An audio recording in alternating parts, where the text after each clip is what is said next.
Әр жыл сайын UFC-ге талантты жауынгерлер қосылып, жаңадан жұлдыздар пайда болады. Жанкүйерлер мен эксперттер әрқайсысын болашақ чемпион атағын беріп, жекпе-жектерін қызыға күтеді. 2023 жылда біраз жауынгерлер өздерінің чемпиондық белбеуге шығуға дайын екенін дәлелдеді. Сіздермен бірге Азамат арнасы және де бүгін біз топ 5 болашақ чемпиондар жайлы сөз қозғайтын боламыз. Айтып кететін жайт, бұл видеодағы топ біздің ойымыз бойынша жасалған, яғни субъективті түрде. Егер де сіздер біздің тізіммен келіспесеңіздер, міндетті түрде комментарийге өз тізіміңізді жазып кетсеңіздер болады. Ал видео басталмас бұрын міндетті түрде лайк басып, арнаға тіркеліп кетуді ұмытпаңыздар.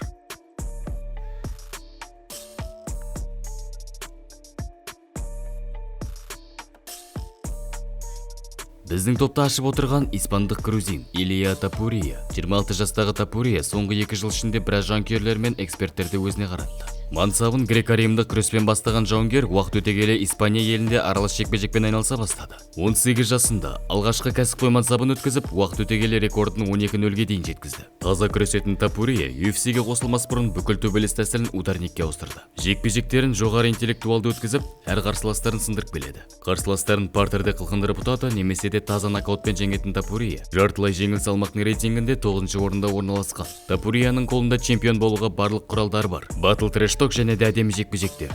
Сөзсіз, жақын уақытта Илья Топурия чемпион болуы мүмкін.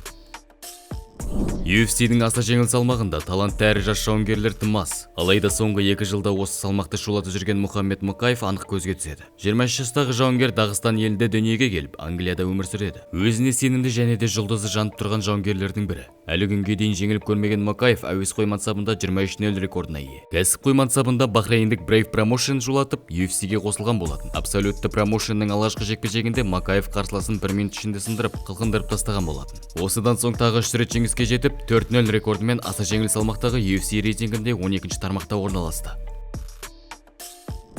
Хабиб Нурмагомедовтың бөленесі Умар Нурмагомедов дәл қазір жеңілдеу салмақ дәрежесінде 11-ші орында орналасқан.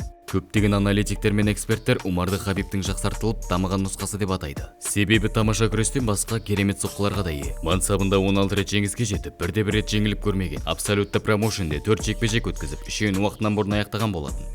Соңғы кездесуінде қарсыласы Рауни Барселосты таза нокаутқа түсірді. Умардың алдында біраз қиыншылық тұр. Алайда көптеген жанкүйерлер мен аналитиктердің айтуы бойынша, Умар еш қарсыласын сезбей, қиналмай жеңілдеу салмақтың чемпионы атанады. Дәл қазір Хамзат Чимаев бүкіл UFC тізіміндегі қарсыластар үшін ең қорқынышты жауынгерлердің бірі. Өте жоғары деңгейдегі күресімен ол еш қиындықсыз бірінен соң бірін ұтып келеді. Тек Гилберт Бёрнспен қиындық көрген болатын. Алайда Хамзат оны да ұтып, жартылай орта салмақтың тізімінде 4-ші орында орналасқан. Бірақ өзінің бапкерінің айтуы бойынша, Хамзат салмақ қуудан қиындық көргесін жақын уақытта орта салмаққа ауысуы мүмкін. Ал кіл ударникке толы дивизионда Хамзатқа қарсы тұра алатын бірде-бір жауынгер жоқ. Сондықтан Хамзат алдыңғы 1-2 жыл ішінде орта салмақтың чемпионы болуы мүмкін.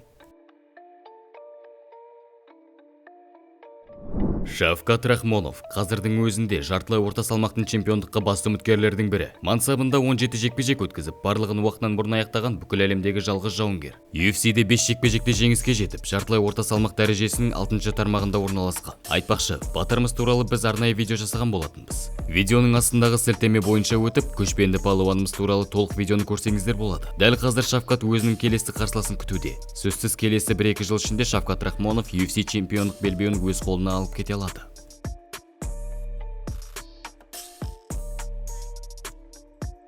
Ал осымен біздің видео соңына дейін жетті.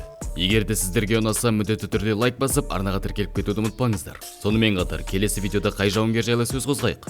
Комментарийге жазып кетіңіздер. Сіздермен бірге болған Азамат арнасы. Сау саламатта көріскенше. Сау болыңыздар.